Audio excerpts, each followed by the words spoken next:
मसीह में हमारी पहचान के इस संदेश की सीरीज में ये भाग 1 है प्रकाशन के बारे में। मसीह में हम कौन हैं, इसे सुनकर आशीष पाइए। आज हम परमेश्वर के वचन में एक साथ समय बिताएंगे और पिछले कुछ हफ्तों से, शायद 5 हफ्तों से, हमने एक सीरीज की है जिसका नाम है आत्मिक वास्तविकताएं। हमने मकसद के साथ उसे किया ताकि हम अदृश्य संसार के बारे में हमारी समझ को जगा सकें, आत्मिक संसार के बारे में, और समझ सके ऐसे कुछ आयाम कि कैसे आत्मिक और जो स्वाभाविक है वो कैसे एक साथ काम करता है, और हमारी भूमिका कि हम इन दोनों क्षेत्रों को देखें और उसमें जुड़ते जाएं। तो पिछले कुछ हफ्तों से हमने इसे देखा है यहाँ इन विषयों के बारे में। देखिए, एक बात है जो सच में इसके बाद मैं ये करना चाहता हूँ, यानी बड़ी लंबी सीरीज़ का अध्ययन करें मसीह में हमारी पहचान के बारे में, और निश्चय आज हम इसे शुरू करेंगे। हम यहाँ पर चर्चा करेंगे कि मसीह में हमारी पहचान क्या है, और हम खोज निकालेंगे कि हम मसीह यीशु में कौन हैं। तो आइए इसके बारे में कुछ चर्चा करें, और सच में हम यहाँ पर कुछ हफ्ते इसका अध्ययन करेंगे, शायद कुछ महीने इसी थीम पर। ये तो ऐसा कुछ है जिसके बारे में हमने पहले भी चर्चा की है, लेकिन हमें इसमें वापस आना ज़रूरी है कि हम इसमें कुछ और समय बिताएं। शायद कुछ लोग ऐसे होंगे कि मसीह में आप कौन है इसका अध्ययन, इससे आप तो परिचित होंगे, और ये अच्छा है कि हम खुद वापस जाकर इन सच्चाइयों के बारे में खुद को ताज़ा करें। और सच्चाई तो ये है कि हर समय जब हम वापस जाते हैं और किसी विषय या टॉपिक का अध्ययन करते हैं तो हम कुछ नई खोज करते हैं, हम कुछ नई बात समझने लगते हैं जिसे हम पहले नहीं समझ पाए थे। तो ये अच्छा है कि हम हमेशा वापस जाएं और ऐसे टॉपिक्स को देखें। एक और बात है जो मैंने देखी है कि ऐसे बहुत से नए विश्वासी आए हैं, ऐसे लोग जो कि हाल ही में विश्वास में आए, या फिर ऐसे लोग जो परमेश्वर के वचन में अभी जुड़ रहे हैं, और ऐसे भी काफ़ी समय से विश्वासी लेकिन वो वचन में नहीं जुड़े, पवित्र आत्मा के कामों में नहीं जुड़े। तो ये यात्रा इनके लिए नई हो सकती है। ऐसे बहुत से जो लोग हैं वो तो सचेत नहीं हैं इस सामर्थी सच्चाई के कि मसीह में हमारी पहचान क्या है। यानी जो सामान्य चर्च हैं वो तो इसके बारे में अच्छे से सिखाया नहीं गया है, वो इस क्षेत्र में ज़्यादा मजबूत नहीं हैं, इसलिए ये योग्य है कि हम वापस जाकर इसका अध्ययन करें, केवल उन्हीं के लाभ के लिए नहीं जो इससे परिचित हैं, लेकिन उनके भी लाभ के लिए जो शायद नए हैं, यानी इन सभी बातों के लिए, ताकि हम सब लोग इससे लाभ पाएं। तो आज यहाँ इस सीरीज के पहले संदेश में, जो कि परिचय है, मैं हमारे दिल और मनों को इस सच्चाई के लिए जगाना चाहता हूँ कि मसीह में हमारी पहचान क्या है। बस इस विषय की पहचान मैं करवाना चाहता हूँ। तो अब बस एक उदाहरण के लिए, बस एक उदाहरण के रूप में देखेंगे। कल्पना कीजिए कि कोई अनाथ बच्चा है या फिर नौजवान लड़का है जो झुग्गियों में रहता है। अब झुग्गियों के लोग मेरी बात शायद समझ पा रहे हैं, या कोई लोग न समझे, आपने झुग्गियाँ नहीं देखी, लेकिन कुछ लोग इसे ज़रूर समझेंगे। तो मैं एक उदाहरण के रूप में इसका उपयोग कर रहा हूँ। सोचिए, एक जवान है, अनाथ है, झुग्गियों में रहता है, उसके पास भविष्य के लिए ज़्यादा आशा नहीं है, वो दिन ब दिन जीता है, एक भोजन से दूसरे भोजन तक उसकी पूरी मनोदशा है कि मैं अगला पल किस तरह से जीवित रहूं। शायद ऐसे भी लोग होंगे जो उसके साथ में बुरा व्यवहार कर रहे हो, बदसलूकी करते हो। उसके पास कुछ भी नहीं, शायद जो कपड़े पहने हैं बस वही उसके हैं, और वो रात के समय यहाँ वहाँ कहीं भी सोता है, कुछ ज़्यादा नहीं है। और ये तो बहुत ही यानी दुखी परिस्थिति है, भविष्य की आशा नहीं है। अब ज़रा इसके बारे में सोचिए, कल्पना कीजिए कि ये अनाथ लड़का, झुग्गियों में रहने वाला, इसे उस शहर के बहुत ही धनी व्यक्ति ने गोद लिया। वो इस लड़के को देखता है, इस पर करुणा करता है, वो कहता है मैं इसे एक अच्छा भविष्य दे सकता हूँ। तो वो इस लड़के को गोद लेता है और वो उसे लाता है अपने महल में या बंगले में, और इस लड़के को नहलाया जाता है और उसे अच्छे कपड़े दिए जाते हैं। उसके लिए बड़ा कमरा होता है और आरामदेह बिस्तर होता है। अब इसे यहाँ इस धनी परिवार में गोद लिया गया है और उसे सब मिल रहा है। और देखिए, यहाँ पर इस घर में उसके लिए भरपूर भोजन है और उसके आसपास प्रेम करने वाले लोग हैं, और वो तो इस परिवार का भाग है। इससे प्यार किया गया, इसकी परवाह की गई है, और जो अमीर व्यक्ति और उसके परिवार ने अपना सब कुछ इस पर उंडेल दिया, बस अपने ही बच्चे जैसे। और इस लड़के को मौका मिलता है कि वो इस घर में पले बढ़े और वो इस परिवार के नाम को लिए चलता है, और लोग तो अब इसे इस परिवार के भाग के रूप में जानने लगते हैं। ज़रा कल्पना कीजिए कितना बड़ा बदलाव इस व्यक्ति के लिए होगा। एक बार झुग्गियों का एक अनाथ लड़का था, लेकिन ये जो लड़का है, इसे अपने जीवन में आए हुए बदलाव को स्वीकार करने के लिए बहुत सी बातें होनी चाहिए। उसे अपनी सोच बदलनी होगी। उसे अपनी सोच बदलनी होगी। अब वो झुग्गी वाला नहीं रहा कि ये जो अनाथ और झुग्गियों का लड़का है, अभी वो इस धनी परिवार का भाग हो जाए। उसे सोच बदलनी होगी। अगर वो अपनी सोच नहीं बदलता है और इस ऐशो आराम के घर में रहता है, लेकिन वो उस अनाथ और झुग्गी के बच्चे जैसे सोचता है, तो बड़ी समस्या होगी। आप कल्पना कर सकते हैं कि उसका व्यवहार कैसा होगा। वो डाइनिंग टेबल पर आएगा और कुछ रोटियां इस तरह अपनी जेब में भर लेगा, ये सोचते हुए मुझे ऐसा करना होगा क्योंकि मुझे पता नहीं अगली बार कब मिलेगा। क्योंकि वो अभी भी सोचता है उस अनाथ झुग्गी के बच्चे के जैसे। या फिर वो जाता है और फ्रिज में से कुछ निकाल कर अपने कमरे में रख देता है, क्योंकि उसे पता नहीं कि डिनर में कुछ मिलेगा या नहीं। या वो सोचता है कि सब उसे पसंद नहीं करते हैं, यानी वो तो यहाँ इस तरह अपने भीतर महसूस करता है कि कोई भी उससे प्रेम नहीं करता है। परिवार अपना प्रेम उस पर उंडेलता है, फिर भी वो तिरस्कार महसूस करता है। यानी अब देखिए, वो तो इस तरह से बहुत ही संदेह करने वाला होता है। परिवार के हर सदस्य से उसका अच्छा संबंध नहीं है। जब वो बाहर जाता है तो अभी भी वैसे ही सोचता है जैसे झुग्गी में रहते सोचता था, और वो सच में उन सारी चीज़ों में फिट नहीं हो रहा है जो कि उसके जीवन में बदल गई हैं। यानी बड़ा बदलाव आना चाहिए उसकी सोच में, उसके व्यवहार में और उसके रहन सहन में। देखिए, अब उसे निश्चय ही बदलाव लाना है जीवन में जो हुआ उसके कारण। अब ये कुछ हद तक हमें ये बताता है कि परमेश्वर ने हमारे लिए मसीह में क्या किया है। बाइबल हमें ये बताती है, और हम इस सीरीज़ में इसका अध्ययन करेंगे, मसीह में हमारी पहचान के बारे में, कि परमेश्वर ने अब हमें ले लिया है। एक बार जो लोग ऐसे बाहर थे, जो पापी थे, जो परमेश्वर की उपस्थिति से दूर थे, परमेश्वर ने अपने ही चुनाव से, अपने ही पहले तय किए गए उद्देश्य से और अपने ही काम की क्रिया के द्वारा हमें उसने लाया है अपने ही परिवार में। केवल परिवार में नहीं, लेकिन उसने मसीह में हमें लाया, उसने हमें मसीह में रखा है। बाइबल बताती है उसने हमें आत्मिक रीति से यीशु के साथ एक किया है, और मसीह में होने का यही तो अर्थ है।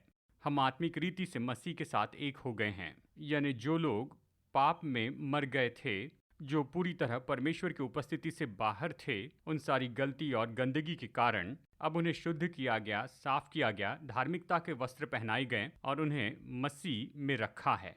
और इसलिए अब हमारी पूरी जो पहचान है वो बदल गई है। हमारी पहचान तो अब अलग है। अब हम मसीह यीशु में हैं। उसने हम पर अपना अनुग्रह उंडेला है और उसने हमें बड़ी विरासत दी है। उसने ये काम तो पूरा कर दिया है और कहते हैं, ठीक है, जो मैंने तुम्हारे लिए किया उसमें तुम जियो, मसीह यीशु में अपनी नई पहचान के अनुसार जियो। मसीह में तुम्हारे पास जो नई विरासत, उसका आनंद उठाओ। जो अनुग्रह तुम्हारे जीवन पर उंडेला है उसमें जियो, मसीह यीशु में। परमेश्वर ने ये हमारे लिए किया। जिस पल हम नया जन्म पाते हैं, जिस पल आप कहते हैं, यीशु मेरे जीवन में आइए, आप मेरे पापों को क्षमा कीजिए, मुझे परमेश्वर की संतान बनाइए, जिस पल आप यीशु पर भरोसा करते हैं, उस पर विश्वास करते हैं, तो परमेश्वर ऐसा करते हैं, वो आपको बाहर निकालते हैं उस झुग्गी के लड़के से निकाल कर आपको लेकर आते हैं इस बहुत ही सुंदर मसीह यीशु में स्थान में, जहां आपकी नई पहचान है, आप पर अनुग्रह हुआ है और आपके जीवन पर नई विरासत आ जाती है। लेकिन बहुत से विश्वासी वो सच में उद्धार पाए हैं, उन्होंने नया जन्म पाया है, लेकिन उनमें बिल्कुल समझ नहीं है, या कहिए उनमें बहुत ही कम ऐसी समझ है कि मसीह में होने का अर्थ क्या है। और इसलिए सोच नहीं बदली है और जीवन का तरीका भी नहीं बदला है और व्यवहार भी नहीं बदला है। और इसलिए हालांकि वो सच्चे विश्वासी बन गए हैं, वो तो प्रभु यीशु मसीह में विश्वासी हैं, हम तो सच में उस भरपूरी में नहीं जी रहे हैं जो कि उस मसीह में होने के स्थान के कारण है। और जानते हैं ये तो सच में ऐसा देखना बहुत ही दुख की बात है। तो हमारा पूरा उद्देश्य यही है कि मसीह में हमारी पहचान का हम अध्ययन करें, कि ये बात समझने में हमारी मदद हो सके कि हम मसीह यीशु में कौन हैं। वो अनुग्रह जो परमेश्वर ने मसीह में हमारे जीवन पर उंडेला है, और वो महान विरासत जो उसने हमें दी है मसीह में। और हमारा लक्ष्य यही है कि हम अपने प्रतिदिन के जीवन में उसके अनुसार जीते चले जाएं। और जानते हैं, जैसे आने वाले हफ्तों में हम इसका और भी अध्ययन करेंगे, ये सच्चाई तो सच में हमारे जीवन को पूरी तरह से बदल देगा। चलिए कुछ मार्ग बताऊं जिससे ये सच्चाई हमारे जीवन पर प्रभाव डालेगी। ये हमारी स्वयं की छवि बदल देगी। हम खुद को कैसे देखते हैं, हम यहाँ पर सीखेंगे कि कैसे खुद को देखें मसीह में हमारी नई पहचान के द्वारा। हम सीखेंगे कि इस सच्चाई के अनुसार जिए कि हम पर अनुग्रह उंडेला गया है। हम इस सच्चाई के साथ जिएंगे कि हमारे पास बड़ी विरासत है, हमारी खुद की छवि बदल जाएगी। हम ये कहना सीखेंगे कि हम जो मसीह में हैं, हम सच में वही तो हैं। दूसरी बात, परमेश्वर से आप जैसे जुड़ते हैं, ये सच्चाई उससे बदलेगी।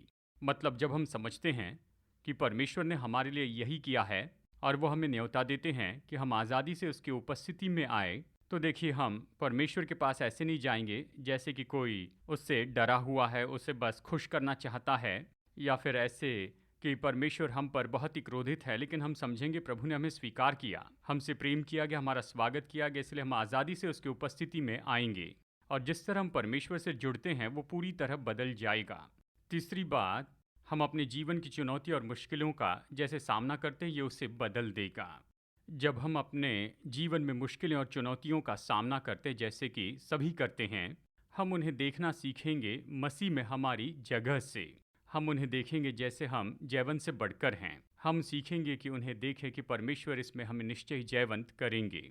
हम उनकी ओर देखेंगे हारे हुए व्यक्ति के जैसे नहीं, जो हार चुके हैं, ऐसे नहीं जिनके पास आशा नहीं। लेकिन जब हम अपने जीवन में जिन मुश्किलों और परिस्थितियों का सामना करते हैं, तो हम उन्हें देखेंगे बिल्कुल ही अलग दृष्टिकोण से देखेंगे। जब हम मसीह में अपनी पहचान जान लेंगे, यह हमारी जीवन शैली बदलेगा।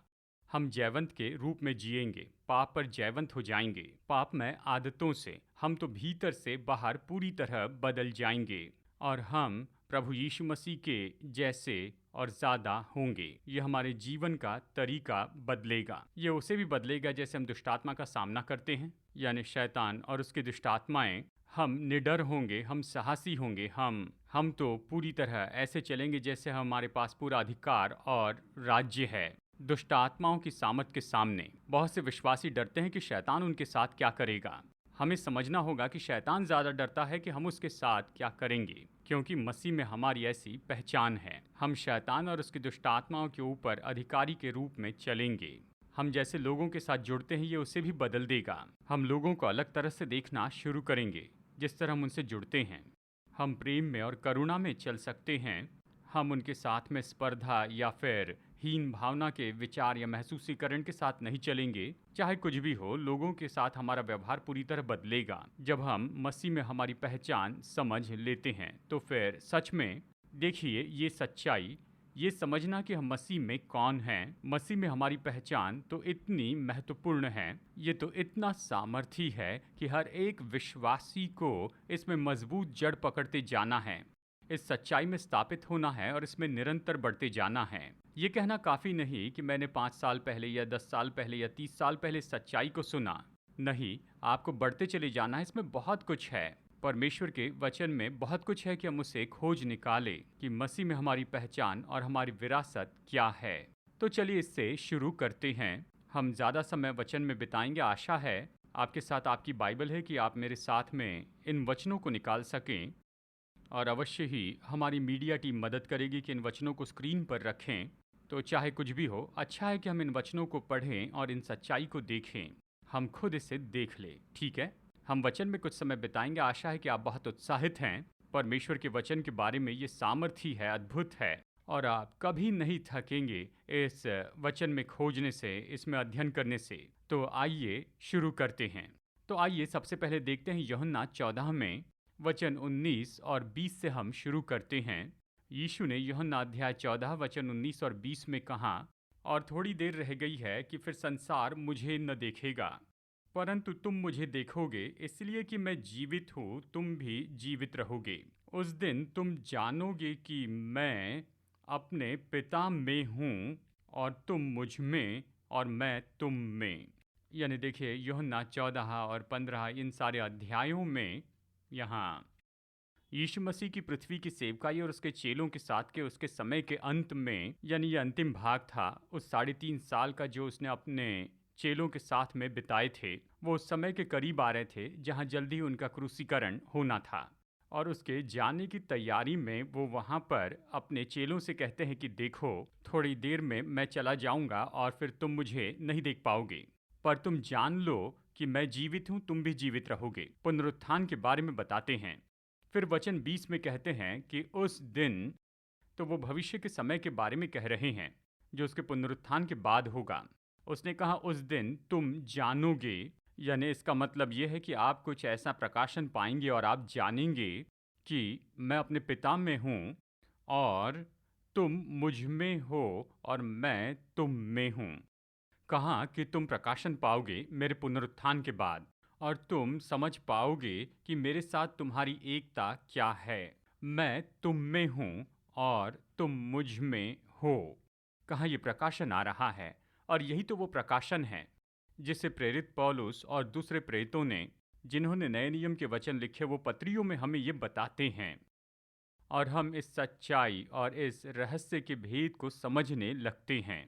यीशु ने कहा उस दिन तुम जानोगे, तुम ये प्रकाशन पाओगे, यानी तुम तो अब मुझ में हो और मैं तुम में हूँ। अद्भुत एकता है, और इसी प्रकाशन को हम यहाँ पर गहराई से देखेंगे। ये हमारे लिए यहाँ पर लिखा गया है प्रेरितों की इन पत्रियों में। और यूहन्ना 15 में देखिए, ये तो बहुत ही विख्यात वचन है। वचन 1 से 5 में यीशु ने यहाँ पर दाखलता और डाली के चित्र का उपयोग किया कि इसी सच्चाई के बारे में बताए, जिसे अभी से कुछ समय के बाद चेले जानने वाले थे।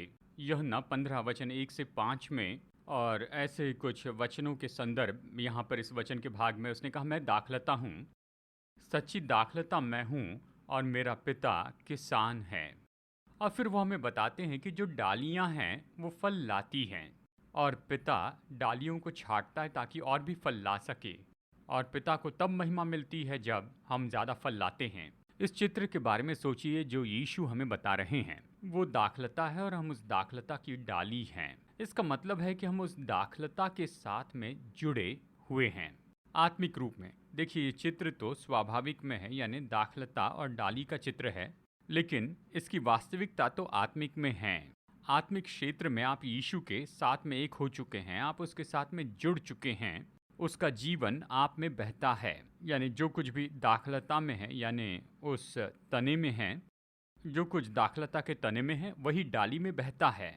यानी उसका जीवन, उसकी आत्मा का जीवन, वही तो आप में बहता है उस दाखलता की डाली के रूप में। और दाखलता की डाली होने के कारण हमसे फल की अपेक्षा है, यानी हम प्रकट करते हैं उसके काम, उसके प्रभाव को, यानी उसके जीवन का काम जो आप में होता है, उसके आत्मा का काम, और हम फल लाते हैं, उसका फल लाते हैं। मसीह का जीवन हम में होता है, हम उसमें हैं, वो हम में हैं, हम मसीह के जीवन को प्रकट करते हैं।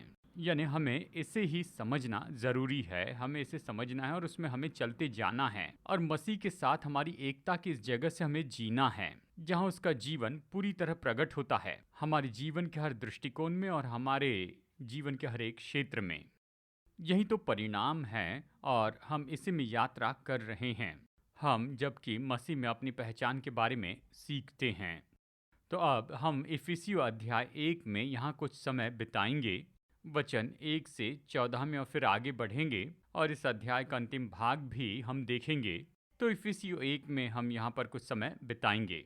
तो देखिए, प्रेरित पौलुस यानी ये पहला व्यक्ति था जिसने इस भेद को प्रकट किया कि हम मसीह में हैं। उसने बहुत सी पत्रियों में लिखा है और हम ज़्यादा समय पत्रियों में से देखते जाएंगे और लगभग 150 जगह पर पत्रियों में लिखा है कि हम मसीह यीशु में कौन हैं, उसमें और उसके द्वारा हमारे पास क्या है, और इन सारी सच्चाइयों को यहाँ पर हम वचनों में देखेंगे। लेकिन मैं इफिसियों 1 से शुरू करना चाहता हूँ। हम इसे केवल सारांश में देखेंगे, गहराई से नहीं देखेंगे। मैं ऐसी कुछ बातों को बताना चाहता हूँ जो प्रेरित पौलुस यहाँ इफिसियों के पहले अध्याय में बताता है इस संबंध में कि हम तो मसीह में हैं। तो आइए यहाँ पर पहले 14 वचन पढ़ते हैं, फिर मैं समझाऊंगा। ये पढ़ते हैं इफिसियों 1 वचन 1 से 14 तक। पौलुस की ओर से, जो परमेश्वर की इच्छा से मसीह यीशु का प्रेरित है, उन पवित्र और मसीह यीशु में विश्वासी लोगों के नाम जो इफिसुस में हैं।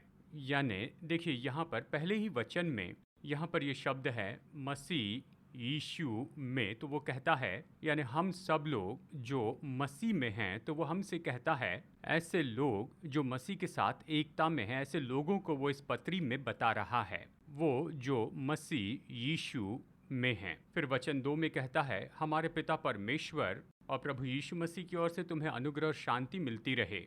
हमारे प्रभु यीशु मसीह के परमेश्वर और पिता का धन्यवाद हो कि उसने हमें मसीह में स्वर्गीय स्थानों में सब प्रकार की आत्मिक आशीष दी है।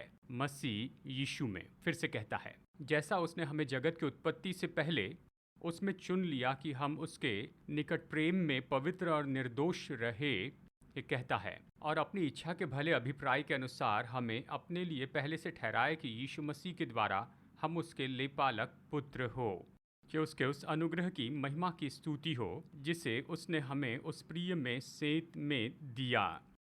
हमको उसमें उसके लहू के द्वारा छुटकारा अर्थात अपराधों की क्षमा उसके उस अनुग्रह के धन के अनुसार मिला है, जिसे उसने सारे ज्ञान और समझ सहित हम पर बहुतायत से किया, क्योंकि उसने अपनी इच्छा का भेद उस भले अभिप्राय के अनुसार हमें बताया जिसे उसने अपने आप में ठान लिया था, कि समयों के पूरे होने का ऐसा प्रबंध हो कि जो कुछ स्वर्ग में है और जो कुछ पृथ्वी पर है, सब कुछ वो मसीह में एकत्र करें। फिर उसी में जिसमें हम भी उसी की मनसा से, जो अपनी इच्छा के मत के अनुसार सब कुछ करता है, पहले से ठहराए जाकर मिरास बने, कि हम जिन्होंने पहले से मसीह पर आशा रखी थी उसकी महिमा की स्तुति के कारण हो। और उसी में तुम पर भी, जब तुमने सत्य का वचन सुना जो तुम्हारे उद्धार का सुसमाचार है, और जिस पर तुमने विश्वास किया, प्रतिज्ञा किए हुए पवित्र आत्मा की छाप लगी, वो उसके मोल लिए हुओं के छुटकारे के लिए हमारी मिरास का बयाना है, कि उसकी महिमा की स्तुति हो। अब हमने 14 वचन पढ़े। मैं चाहता हूँ कि कुछ चीज़ों को देखिए। यहाँ पर केवल इसी वचन भाग में लगभग 10 बार प्रेरित पौलुस इस शब्द का उपयोग करता है मसीह यीशु में, या इससे संबंधित शब्द। वचन 1 वो कहता है मसीह यीशु में, वचन 3 मसीह में, वचन 4 उसमें, वचन 6 में कहता है उसके प्रिय में, वचन 7 में कहता है उसमें, फिर वचन 10 में मसीह में या फिर उसमें कहता है, वचन 11 में उसमें, वचन 13 में उसमें और उसमें। यानी कई बार बार बार बस इसी वचन भाग में, इन 14 वचनों में कम से कम 10 बार वो कहता है मसीह में, उसमें, जिसमें। यानी वो यहाँ पर कुछ कहता है, जो भी कहता है उस सब का संबंध मसीह यीशु में हमारे जीवन से है। एक और बात यहाँ से बताना चाहूँगा, इन 14 वचनों को जिन्हें हमने पढ़ा है और मैंने इसके बारे में बताया है कि वचन के इस भाग में वो 16 विवरण की बातें बताता है। यानी विश्वासी के जैसे वो मसीह यीशु में, जैसे विश्वासी मसीह में हैं, 16 विवरण वो विश्वासी के बारे में ये कहता है। वो कहता है कि उसमें हैं, हम मसीह में हैं, उसके द्वारा हमारे पास ये है। तो चलिए मैं ये 16 विवरण आपको बता देता हूँ। कहता है हम आशीषित हैं, हम चुने गए हैं, हम पवित्र हैं, हम निर्दोष हैं, हम प्रेम में ढके हैं, हम उसके उद्देश्यों के लिए पहले से ठहराए गए, हमें संतान के रूप में गोद लिया, हम उसकी स्तुति के लोग हैं, हम उसके प्रिय में स्वीकार किए गए हैं, हमें छुड़ाया गया, हमें क्षमा किया गया, हम बहुतायत के अनुग्रह को प्राप्त करने वाले हैं, हम एकत्र किए गए हैं, हमें मीरास दी गई है, हम पर पवित्र आत्मा की छाप लगी है और हम खरीदी गई संपत्ति हैं। 16 अलग अलग विवरण हैं। आप सच में यही हैं मसीह में, आपके साथ में यही तो हुआ मसीह में। ये बहुत ही सुंदर है, ये बहुत सामर्थी है। हम निश्चय इस सीरीज में इन सारी बातों को गहराई से देखते जाएंगे, इसका क्या अर्थ है, क्योंकि ये तो सब हमारी पहचान को विवरण से बताते हैं। मसीह यीशु में मैं बस यही बताना चाहता हूँ। वचन 4 में कहता है, जैसा उसने हमें जगत की उत्पत्ति के पहले उसमें चुन लिया। जगत की उत्पत्ति के पहले, जगत शुरू होने के पहले उसने कहा परमेश्वर ने चुन लिया, ये नियुक्त किया। मतलब यहाँ तक कि सृष्टि के पहले परमेश्वर ने निर्णय लिया कि ऐसे लोग होंगे जो मसीह में होंगे और वो उन्हें ये सारी आशीष देंगे, अपना अनुग्रह उंडेलेंगे और उन्हें इस तरह बनाएंगे और उन्हें ये विरासत देंगे। ये कहता है कि उसने हमें उसमें चुन लिया जगत की उत्पत्ति के पहले से ही। यह ऐसा काम था जो परमेश्वर ने नियुक्त किया समय के शुरू होने के पहले से। दूसरी महत्वपूर्ण बात जो इस वचन के भाग से हम देख सकते हैं वो है, इन 14 वचन में वो बार बार भूतकाल का उपयोग करता है। मतलब ये काम तो पूरा हो चुका है। यह ऐसा नहीं है जो भविष्य में परमेश्वर करने की योजना बनाते हैं। वो कहता है कि ऐसा है जिसे परमेश्वर ने पहले ही कर दिया है। तो चलिए यहाँ पर कुछ वचन हम पढ़ते हैं, कैसे भूतकाल का उपयोग करता है। वचन 3, उसने हमें आशीष दी है, पहले कर दिया गया है। वचन 4, उसने हमें चुन लिया, मतलब उसमें हो चुका है। उसने पहले से ठहराया कि हम लेपालक पुत्र हो, पहले ही हो चुका है। वचन 6, उसने हमें उस प्रिय में स्वीकार किया है। वचन 7, हमारे पास छुटकारा है, वर्तमान काल। वचन 11, कि हमने मिरास प्राप्त की हुई है। वचन 13, हम पर पवित्र आत्मा की छाप लगी है। यानी इन सब को देखिए, ये तो ऐसे काम है जो कि पूरे हो चुके हैं, ये तो पूरे किए गए काम हैं। तो वचन कहता है ये हो चुका है। आप कोशिश नहीं कर रहे कि स्वीकार किए जाएं, आप कोशिश नहीं कर रहे कि प्रेम किए जाएं, आप कोशिश नहीं करते कि छुड़ाए जाएं, आप चुने जाने के लिए कोशिश नहीं करते हैं, आप चुने हुए हैं, आप आशीषित हैं, आप ऐसे हैं जिनके लिए काम पूरा किया गया है। परमेश्वर इस तरह काम करते हैं, परमेश्वर काम पूरा करते हैं, वो हमारे लिए काम पूरा करते हैं, फिर हमें न्योता देते हैं कि उस पूरे किए गए काम के अनुसार जिए। वो कहते हैं मैंने तुम्हें चुना है, चुने हुए व्यक्ति जैसे जियो। मैंने तुम्हें आशीष दी है, तुम आशीषित व्यक्ति के जैसे जियो। मैंने तुम्हें छुड़ाया है, तो छुटकारा पाए व्यक्ति के जैसे जियो। मैंने तुम्हें शुद्ध किया है, तो शुद्ध व्यक्ति के जैसे जियो। तो परमेश्वर मसीह में हमारे लिए काम पूरा करते हैं और हमें देते और कहते हैं कि इसके अनुसार तुम जियो।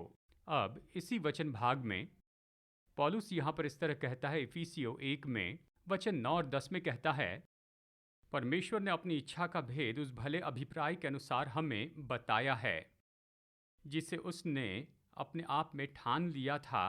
और फिर वो कहता है, और वो ये कहता है कि इस भेद का काम ये था कि सब कुछ मसीह में एकत्र करें। यानी पौलुस हमें ये बता रहा है, वो यहाँ पर बताता है और दूसरी जगह भी बताता है कि ये तो भेद था, यानी ये तो ऐसा था जो छिपा था।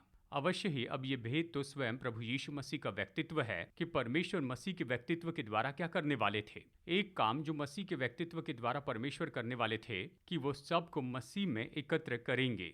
और इसीलिए मसीह में होना, मसीह में आ जाना, ये तो इस अद्भुत भेद का भाग है जिसे परमेश्वर ने हमारे द्वारा प्रकट किया है, जिसे परमेश्वर ने हम पर प्रकट किया है। देखिए इफिसियों 3, अर्थात ये कि मसीह यीशु में सुसमाचार के द्वारा अन्य जाति लोग मिरास में साझी और एक ही देह के और प्रतिज्ञा के भागी होंगे। अन्य जाति भी मसीह में इस प्रतिज्ञा में लाई जाएगी। तो ये मसीह में होने की प्रतिज्ञा की मसीह में हो, ये वो भेद है जो परमेश्वर ने हमारे लिए प्रकट कर दिया। इसलिए जब आप वचन का अगला भाग पढ़ेंगे, इफिसियों 1, 15 से 23, वचन 15 से 23, यहाँ पर ये ऐसा सामर्थी भेद प्रकट करता है कि हम मसीह यीशु में हैं और हमारी नई पहचान। यहाँ पर पौलुस नई पहचान के लिए बहुत से वचन कहता है। इफिसियों 1 वचन 15 से 23 में पौलुस कहता है, मैं इफिसियों के विश्वासियों के लिए प्रार्थना करता हूँ, मैं तुम्हारे लिए प्रार्थना करता हूँ, मैं प्रार्थना करता हूँ। वो कहता है वचन 17 में कि महिमा का पिता तुम्हें ज्ञान और प्रकाशन की आत्मा दे अपनी पहचान में। देखिए वचन 18, और तुम्हारे मन की आंखें ज्योतिर्मय हो कि तुम जान लो। तो वो कहता है विश्वासियों, मैं तुम्हारे लिए प्रार्थना करता हूँ कि परमेश्वर ने अपनी आत्मा से, कि परमेश्वर आपकी आत्मिक समझ की आंखें खोल दे ताकि आप इन सारी चीज़ों को जान सकें, ताकि आप उसे जान सकें, ताकि आप उसके उद्देश्य को जानें, आप उस मिरास को जाने जो उसने आपको दी है, और आपके लिए जो सामर्थ्य उपलब्ध है उसे आप जान ले। तो वो कहता है मैं चाहता हूँ कि तुम इन चीज़ों को जान लो, लेकिन इन्हें जानने के लिए आपको बुद्धि और प्रकाशन की आत्मा चाहिए जो कि पवित्र आत्मा है, कि आपकी समझ की आँखों को वो खोल दे, आपकी समझ की आँखों को वो प्रकाशन दे। देखिए हमने ये पहले ही बताया है कि हमारी मनुष्य की आत्मा के कम से कम 7 काम होते हैं। हमने पहले इन 7 कामों के बारे में बताया है, इसे फिर से दोहराता हूँ। मनुष्य की आत्मा का विवेक के रूप में काम है उसे जानना, संगति रखना और पात्र हो जाना, पहचान रखना, क्रिया करना और उन्नति करना। ये आत्मा के अलग काम हैं।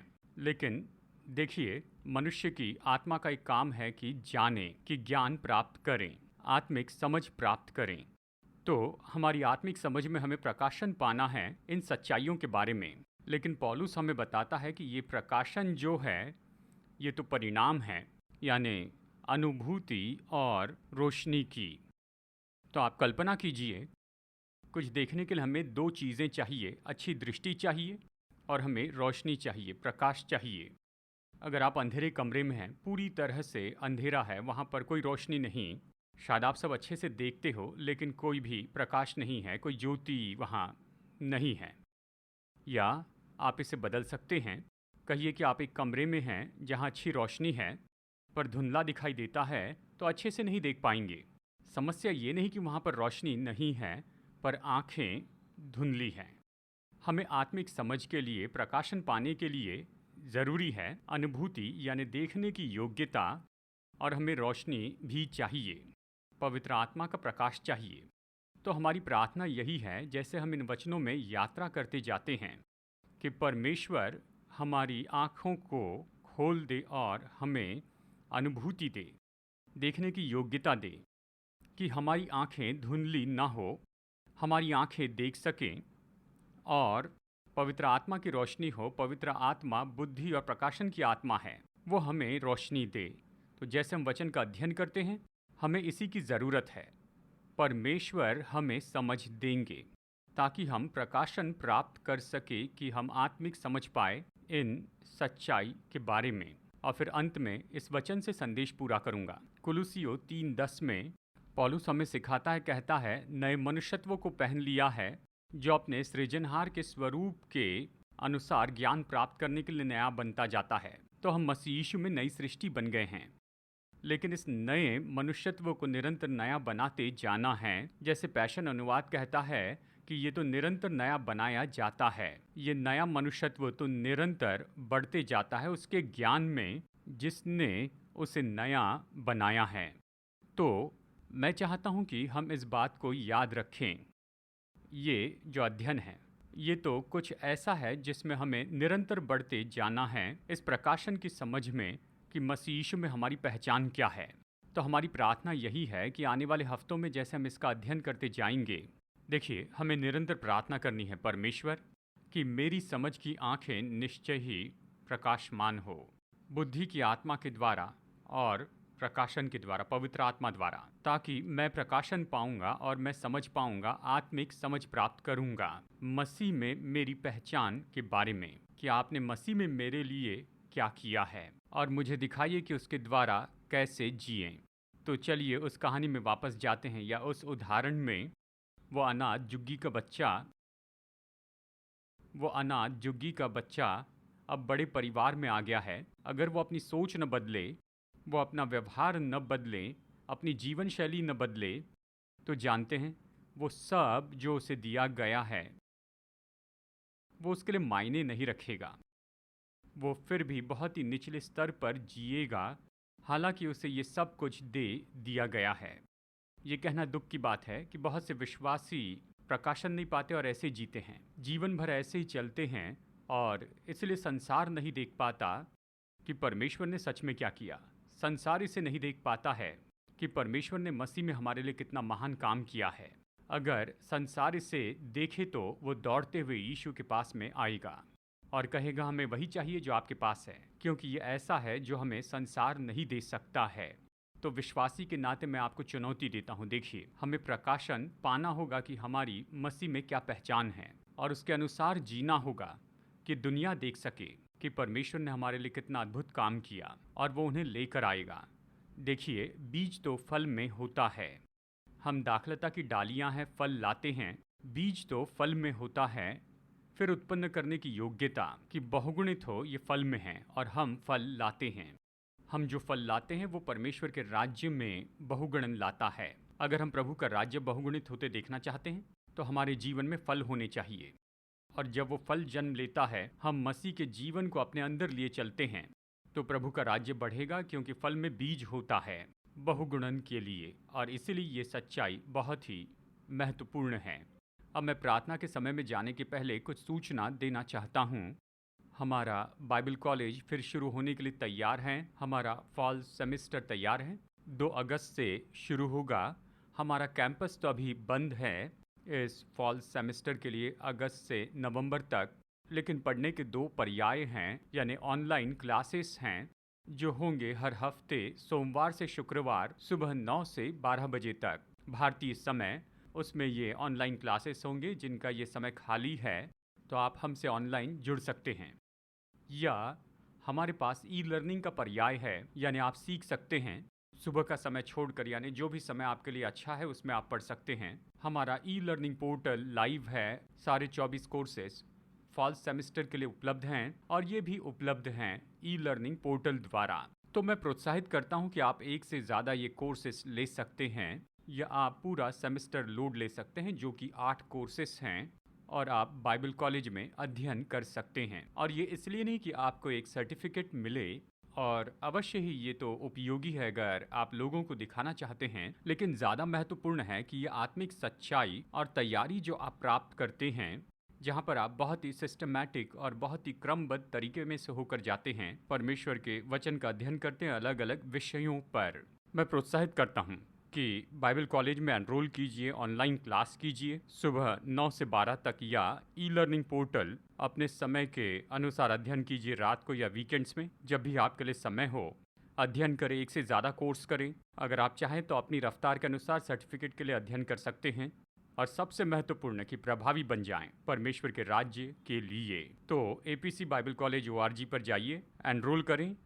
आपका स्वागत है, सबका स्वागत है। और हमारे पास पहले से ही, जबकि मैं अभी आपसे कह रहा हूँ, 300 विद्यार्थी हैं 40 देशों से जो फाउंडेशन कोर्स में एनरोल किए हैं, और मैं निश्चित जानता हूँ कि बहुत से विद्यार्थी आएंगे। तो आप एनरोल कीजिए, तो इसके भागी हो जाएं, तैयार हो जाएं, और परमेश्वर के राज्य के लिए प्रभावी जीवन जीते जाएं। तो आइए इस समय हम प्रार्थना करते हैं, और प्रार्थना के समय मैं चाहता हूँ प्रभु को आप जीवन में न्योता दें। जो सच्चाई बताई गई है उसके द्वारा ये आपके जीवन को आकार देती चली जाती है, आपका जीवन बदल जाता है। रोमियो 6 में पौलुस इसके बारे में लिखता है, वो कहता है कि तुमने जो सच्चाई सुनी है उसके द्वारा तुमने आकार पाया है, यानी आप और मैं जो सच्चाई हम सुन रहे हैं उसके द्वारा आकार पाते हैं। तो जो सच्चाई सुन रहे हैं ये केवल संदेश नहीं है, ये केवल संदेश नहीं, ये तो ऐसा है जो आपके जीवन को आकार देता है, या आपका आकार देता है, बदल देता है, क्योंकि इसके द्वारा परमेश्वर की सामर्थ आपके जीवन में लाई जाती है, क्योंकि वचन जीवित और सामर्थी है। तो आइए प्रार्थना करेंगे कि हमारे जीवन में जिन क्षेत्रों को बदलना है, आकार देना है, उसे आकार मिलेगा। जैसे हम निरंतर सच्चाई सुनते हैं और पवित्र आत्मा की सेवकाई के लिए खुल जाते हैं। तो आइए हम प्रार्थना करें। मैं चाहता हूँ, अपेक्षा कीजिए परमेश्वर आपको चंगाई दे, आपको छुटकारा दे, और बंधन टूटते जाएं, और लोग सताव से आज़ाद होते जाएं जो आप पर प्रभाव डाल रहे हैं, आपके शरीर में, आपके मन में। तो अपेक्षा कीजिए कि अभी इस पल जैसे हम प्रार्थना कर रहे हैं ये हो जाए। आइए प्रार्थना करते हैं। पिता, हम धन्यवाद देते हैं कि आपका वचन सच्चा है, कि आपका वचन सामर्थी है, जहाँ आपका वचन कहा जाता है प्रभु, वहाँ पवित्र आत्मा काम करता है ताकि वचन को साबित करते जाएं। प्रभु, हम धन्यवाद करते हैं कि हमने सच्चाई सुनी कि मसीह में हमारी पहचान क्या है। आज मैं प्रार्थना करता हूँ प्रभु, जैसे आज लोग इसे सुनेंगे इनका जीवन बदल जाएगा, सब लोगों का जीवन बदलेगा। मैं प्रार्थना करता हूँ बंधन तोड़े जाएंगे।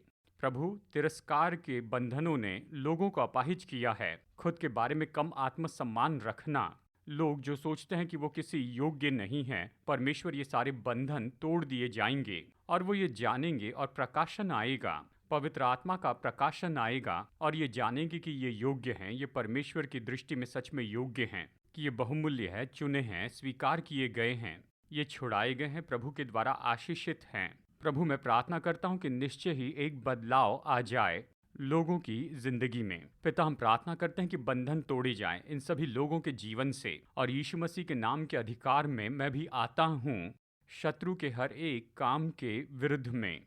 पाप के लिए हर एक बंधन जो है, बीमारी और रोगों का हर एक जो सताव है और तकलीफें हैं, उसे यीशु के नाम में अभी मैं डांटता हूँ।